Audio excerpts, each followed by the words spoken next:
Class 4, welcome back. Today we'll learn about external memory. So last I have explained you whatever we have learned about the previous lesson of the computer, the internal memory. Now today we'll learn about external memory, and external memory, which is known as the secondary memory. External means outside. Okay, so the memory which are there outside, not inside the computer. Inside the computer means inside the CPU. Let us see. External memory or the secondary memory is used to store large amount of data and instruction permanently. So you can store the information permanently.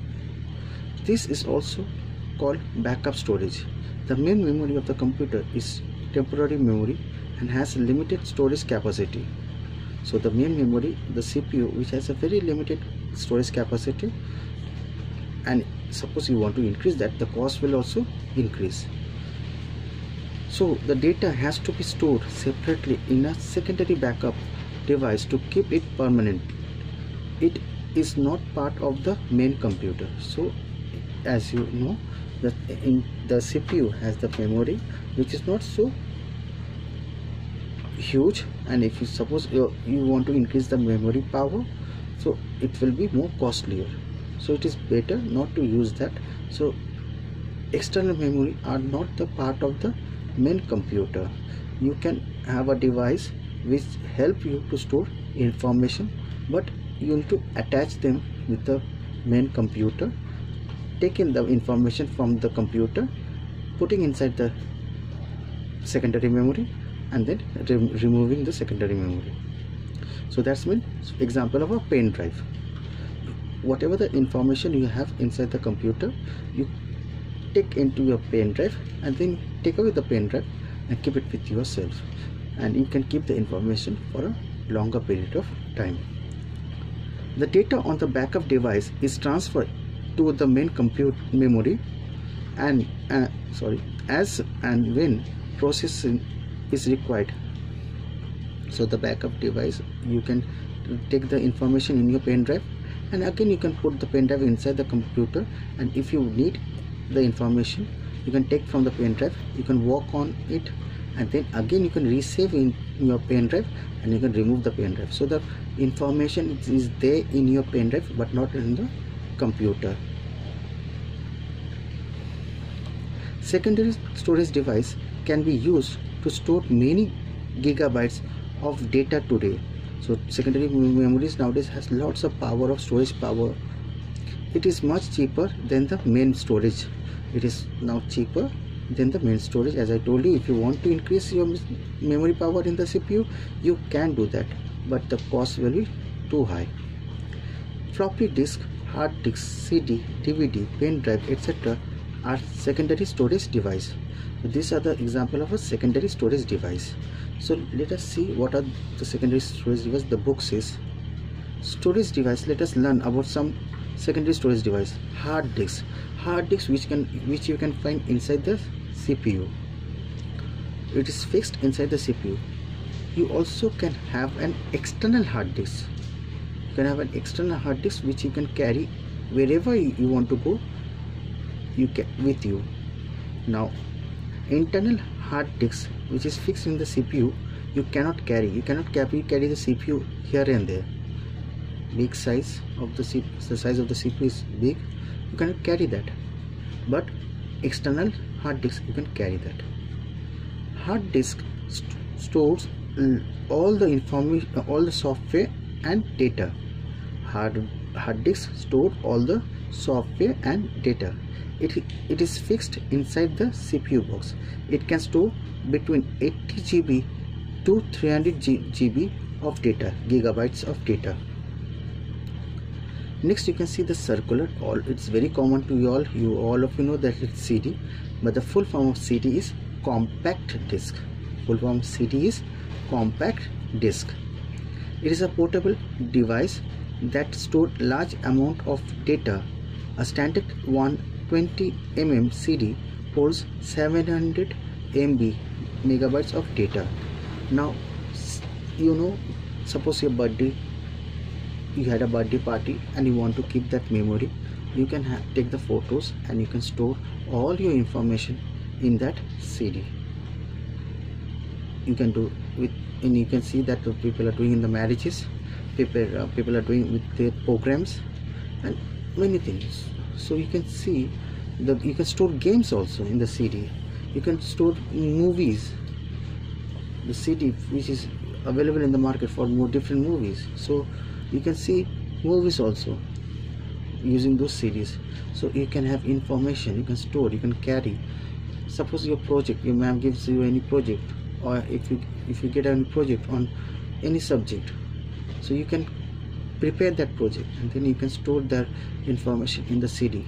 And suppose your ma'am asks you to submit the project, you cannot give the pen drive, you can give a CD to ma'am. So ma'am, the project is there in the CD. So the information are stored in the CD, which ma'am can see whenever she wants to check. Next we have DVD, digital versatile disk.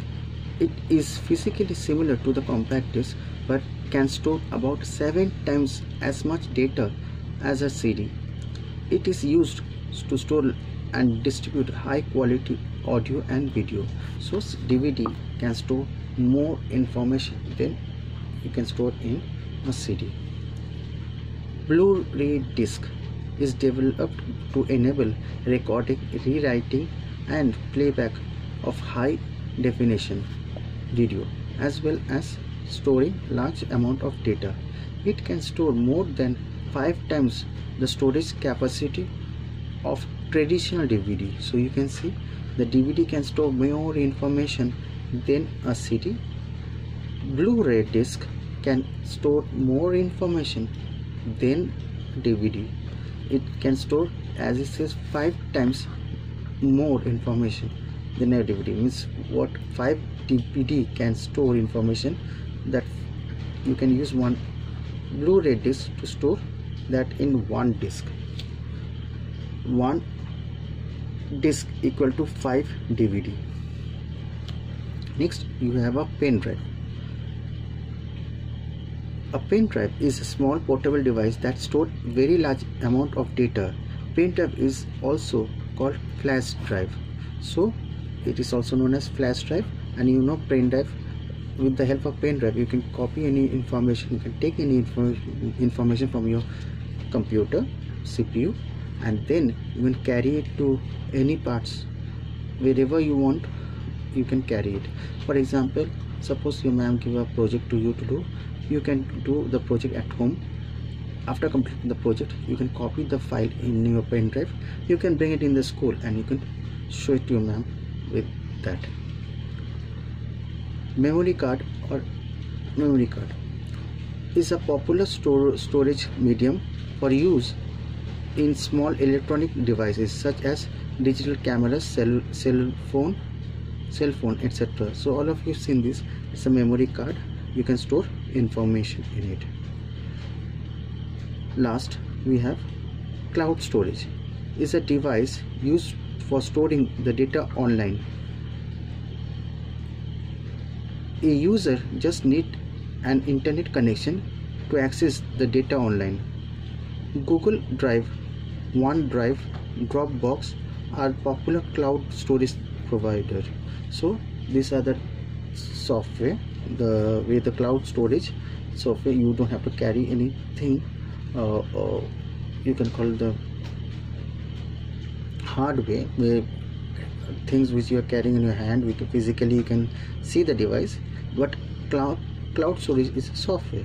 It's a program where it's inside the CPU, it's on the internet, okay, where you can have a file, storage file.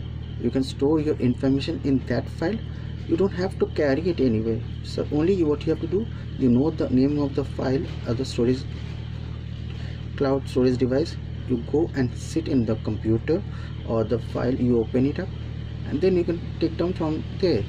Suppose Google Drive you can use from anywhere, from any computer. Only you need to have the same email ID. If your email ID is same, if it's matched, the computer knows that, oh, this is the same person, then you can able to use from any parts of the world, any computer, wherever you want.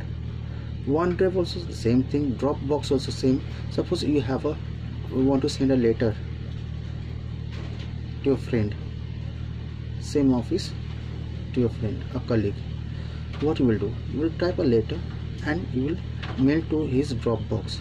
So the letter will be in his Dropbox. Whenever you want to see, he can see, and then after that he will reply to you, and the letter will come to your Dropbox, and then you will see, and you can exchange the information with each other without physically moving from one place to another, without carrying any storage device like pen drive, CD and all those things.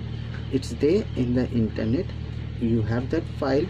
Through the file you can store information, you can exchange information, and you can do your official work easily.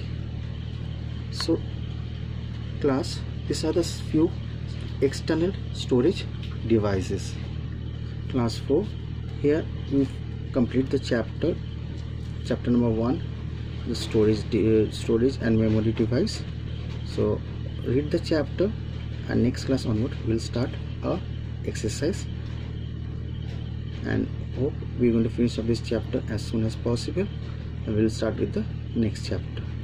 Meantime, just read the chapter and learn the notes which I'm giving you all, because whatever the notes I have given previously, all will count, and now whatever the notes I'm going to give you all, learn those notes, because all will be useful. And after the school reopens, I will not continue with this chapter again, and I will not give out the notes also again. So you start preparing so that you can also complete along with me.